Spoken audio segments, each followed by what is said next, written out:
So hi! Welcome back to my YouTube channel, and for today's tutorial, ituturo ko sa inyo kung paano nga ba makita ang profile status ng ating Facebook account. But first, kindly subscribe to my channel and don't forget to hit the subscribe button and the bell to notify you for my new updates. And if you want to learn more, just keep on watching and let's start!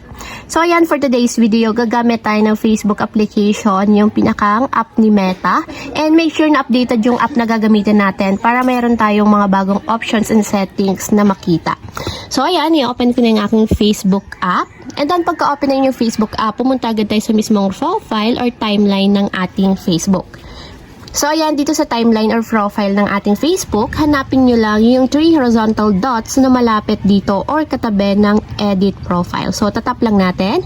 And then dito automatic mapupunta tayo sa profile settings. And hanapin nyo lang yung profile status. So kung updated yung inyong Facebook, andito lang siya sa pangalawang button. So ito yon, profile status.